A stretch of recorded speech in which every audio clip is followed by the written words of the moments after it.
Today we are going to start our discussion of the chapter 30, which is about the quantum physics. This is also the last chapter of this semester. So at the very beginning, I want to mention that it is not an easy transition when we move all the courses to the online courses, but everyone is doing a good job now. So hang in there. We are almost finished the semester. If you have any questions, please feel free to contact me, especially if you want to do the correction for the previous two tests. Please try to do that before the end of the next Friday. So, what is the quantum physics? So let's try to figure out what kind of topics we are going to study today. We are going to first introduce you that the beginning, the starting point of the quantum physics. So people doing the measurement for the so-called black body radiation, and they find out they can use the concept of the classical physics to explain that. What is the classical physics? So everything you learn from chapter 1 to chapter 28, they are the so-called classical physics. But they find out the knowledge they know cannot be used to explain the spectrums for the black body radiation. So later on, the Planck proposed an idea saying that now, in order to explain the spectrums, the energy should be quantized. And when I say the energy should be quantized, I mean the light. So actually, the quantization of the light is a photon. So in the chapter 28, when we studied about the interference, we use the Huygens principle to understand the pattern we observe. However, people find out when they have study the experiment about the photoelectric effect, the wave property of light is insufficient to understand and explain the patterns. They need to use the particle properties of the light in order to explain that. So when we say a particle is quantized, which means that each particle only carries the specific energy. So the energy cannot be arbitrary, it cannot be continuous. So this is very important. So eventually, there's a famous so-called de Broglie hypothesis, which means that every particles, or I should say all the matter, they all have the so-called wave and the particle duality. Even you have your own wave functions, but your wave functions the wavelength is so big, so the effect is negligible. So you will see that from the outline here, how people starting from the early 19th centuries, actually 20th centuries, they continued to grow and build the concept of the quantum physics. So let's try to study the black body radiation first. What is the black body radiation? Let's try to define one by one. First, let me define the black body. The black body itself is irrelevant to the color. So as I mentioned in the chapter 26, so an object looks black here. Intrinsically, the color is white. So the color is simply an illusion you create in your eyes. So the black body here, in the definition of physics, is that it is an environment or a system. When the light entering to the box, they will keep being reflected and losing their energy every time when they reflect it. But there's very small chance that the light can escape from the box. So which means that there's no light coming out from the box. So it looks black at the very beginning. So this is the concept of the black body. But now, what do I mean by the black body radiation? Because radiation means it is a light, yeah? It seems we can see that. The answer is yes. But how does the radiation is formed? It is because that when the light entering to the box, and we learn that from the chapter 14 that all the light carry the energy with them. So when the light comes in, but with no chance going out, then energy definitely should be converted into the thermal energy of the box. So if you provide more and more energy to the box or the system, the temperature will increase. And that is the reason the box eventually will radiate out a radiation called the black body radiations. So therefore, an ideal black body, at the very beginning, they will absorb all the energy.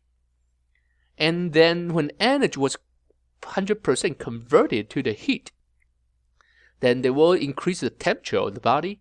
Then now the black body itself become the ideal radiators. So they will radiate out radiations. So people can do the measurement for that.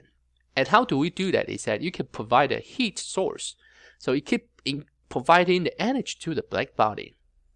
So you can try to increase the heat to a fixed temperature, T. So T could be 3,000, could be 6,000. But what people find out is that when you try to measure that at a fixed temperature, when you try to measure the intensity of the black body radiation, this radiation emitted out actually can be related to the spectrums of the frequency. So it is a continuous spectrums. And you will find out that these spectrums is different depending on the fixed temperatures. If it is 3,000, this is spectrum you measure. If it is 6,000 Kelvin, this is spectrum you measure. So what does that mean? It means that the patterns of the black body radiation depend on the temperatures.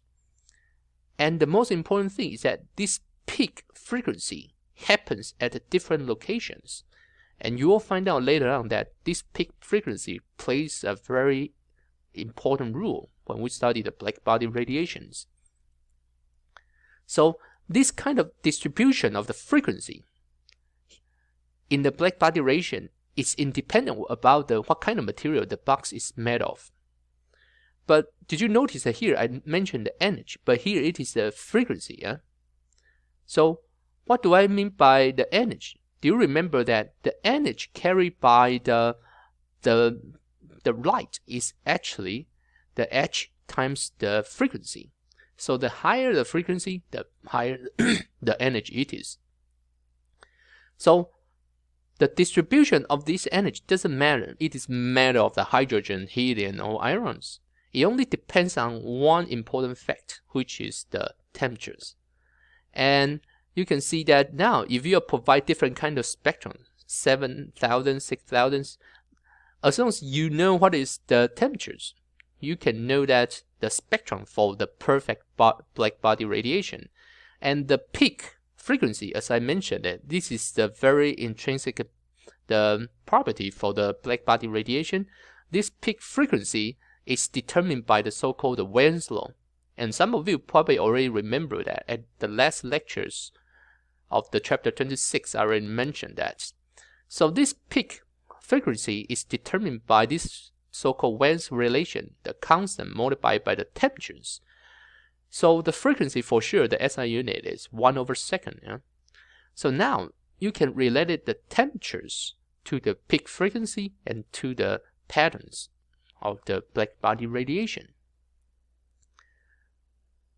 Now let's try to do a simple exercise. So this is the most famous star in the sky, the brightest star in the night sky. So if the peak frequency is the 1.17 multiplied by 10 to the power 15 Hertz, then you can use the Wern's law.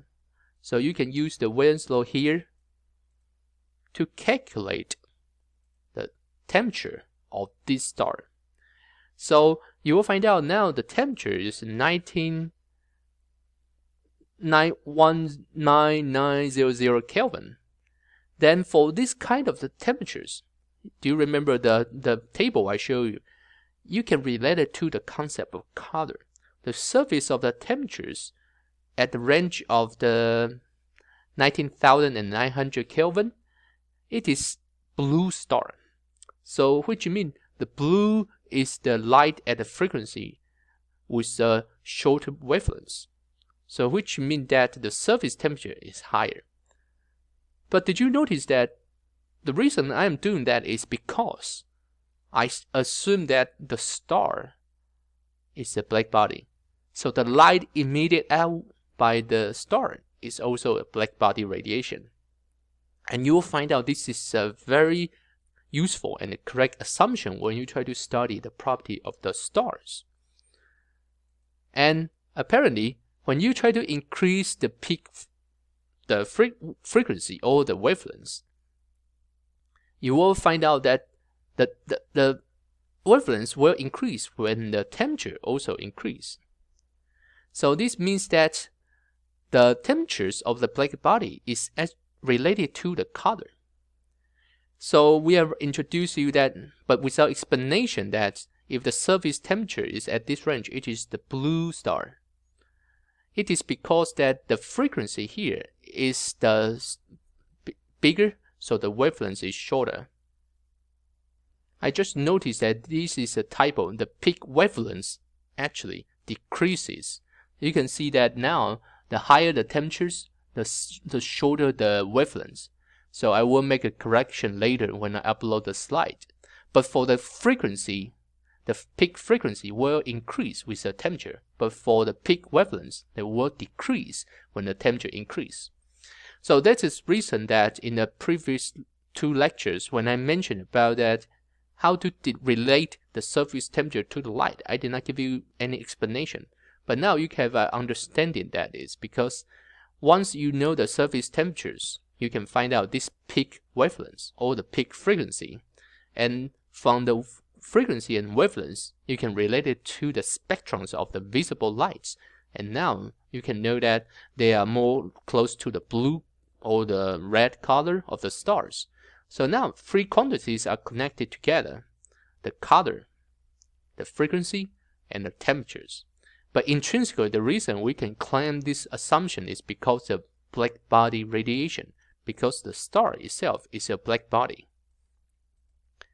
So in the classical physics, I just mentioned that they do the calculations, but they cannot fit this kind of spectrums based on the knowledge they have. So what they have is that no matter from this end, they increase the frequency and they calculate the intensity. They find out when you increase the intensity, the classical prediction just tells you that the intensity will become bigger and bigger, but the true measurement show you a curve. And if you try to do the calculation from the other end, once again, they will give you the simple understanding of that. So therefore, people the first time realize that the knowledge they learned before is insufficient to understand the concept of black body radiation. So this is actually the first starting point of the quantum physics.